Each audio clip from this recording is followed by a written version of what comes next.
Alors, bonsoir tout le monde. Bonsoir Florent, bien sûr, comme invité d'honneur. Je suis très heureux de vous accueillir tous ce soir dans ces petites conversations d'inspiration. Mon nom est Christopher Lubers et je collabore beaucoup avec SwissSkills pour les aider dans plein événements et je suis très heureux de pouvoir animer cette séance encore une fois ce soir. Je l'ai déjà fait dans les années passées.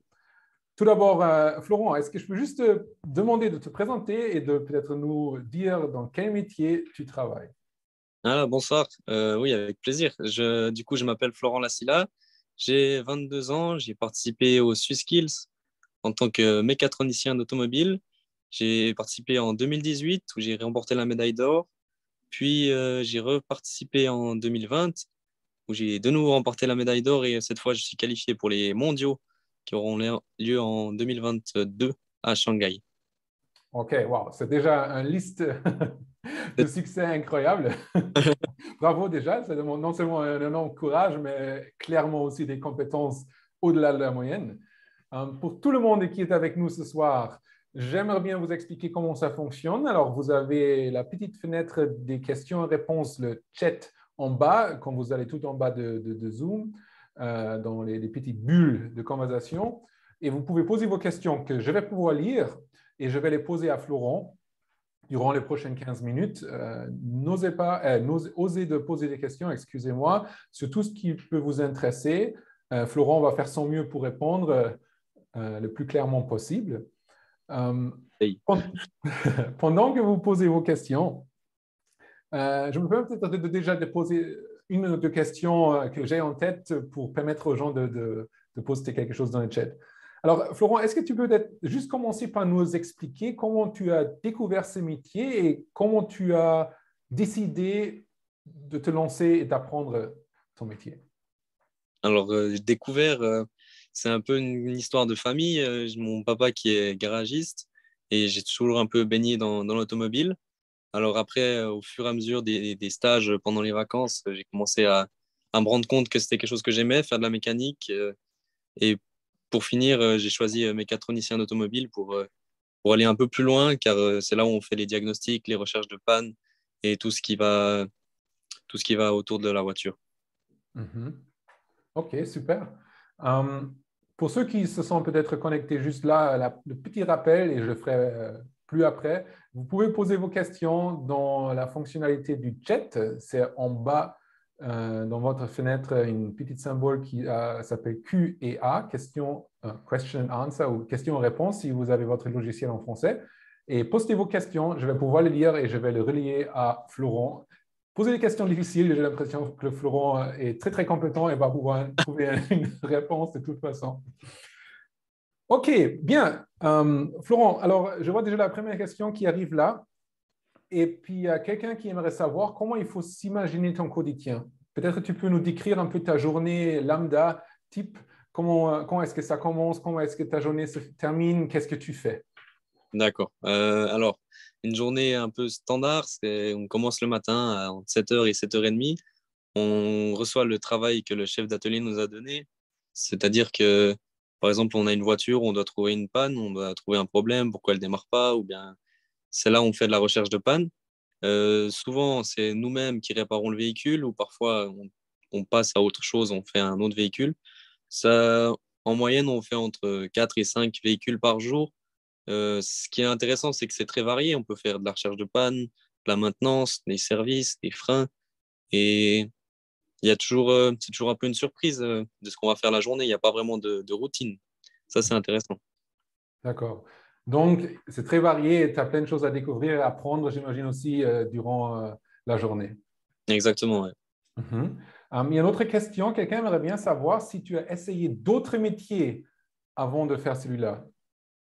Alors, non, oui et non. J'ai quand même fait un stage que c'était dans le bureau avant, mais ça m'a vraiment pas plu. J'ai vu que j'avais besoin de quelque chose de manuel dans la technique. J'avais besoin d'utiliser mes mains. Et après, j'ai fait un ou deux stages dans ce garage-là et dans d'autres garages et je me suis rendu compte assez rapidement que c'était quand même quelque chose qui me plaisait. Donc, Mhm. Oui, j'ai fait un stage avant, mais on se rend assez vite compte qu'il faut quand même avoir la passion de l'automobile derrière. Oui. Oui, ça me semble aussi très important d'être passionné par ton métier. Sinon, le réveil le matin va être assez dur, quoi. OK. Alors, j'ai encore une autre ici. Euh, Est-ce que tu peux partager peut-être l'aspect qui te fascine le plus si il y a un seul que tu peux genre mettre au-delà des autres? Alors, franchement, l'aspect le plus intéressant, c'est ce que je disais avant, c'est la recherche de panne.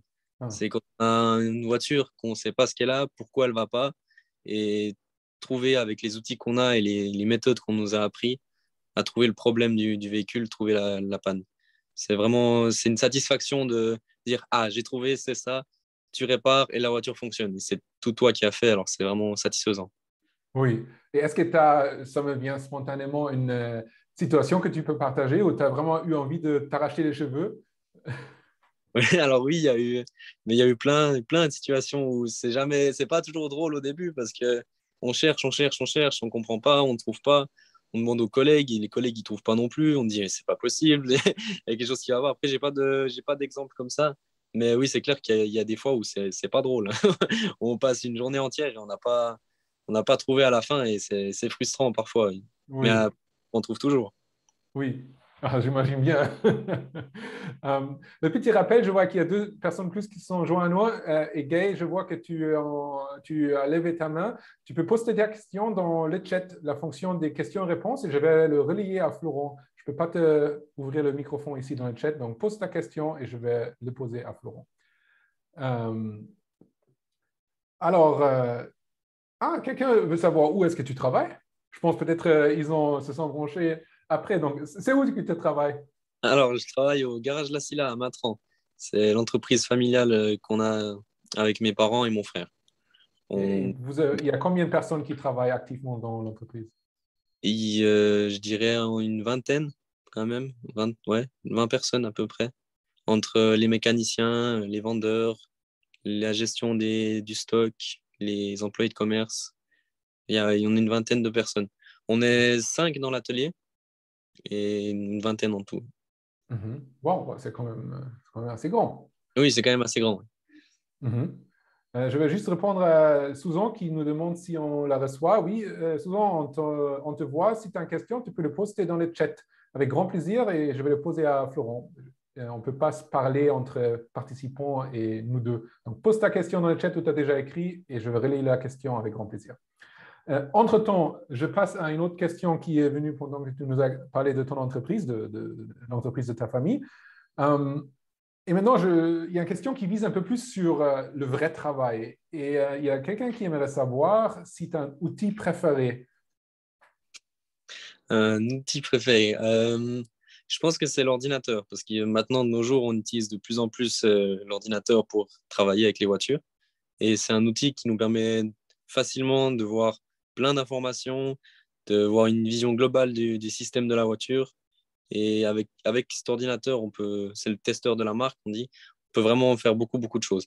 Alors, si Uh-huh. utiliser correctement, c'est vraiment l'outil préféré. OK, super.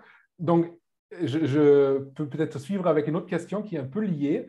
Est-ce qu'il y a une différence entre un mécanicien auto et un mécatronicien? Alors oui, en fait, dans les métiers de l'automobile, il y a trois métiers dans ce qui est de la maintenance. Il y a l'AFP d'aide mécanicien qui est sur 2 ans. Et après, on arrive au CFC de mécanicien de maintenance, on appelle ça. C'est, c'est plus axé réparation et maintenance du véhicule. Et mécatronicien, c'est un CFC sur 4 ans qui est un peu plus difficile et on voit tout ce qui est maintenance et réparation, mais on est plus axé sur le diagnostic et la recherche de panne. Est-ce qu'il faut être bien à l'école pour pouvoir faire ça? Alors, mécatronicien, c'est quand même un bon niveau. Il faut quand même bien suivre à l'école et c'est quand même assez complexe, hein. Mais Donc, c'est, toi, tu étais fort à l'école. oui, pas mal. Pas mal, 6.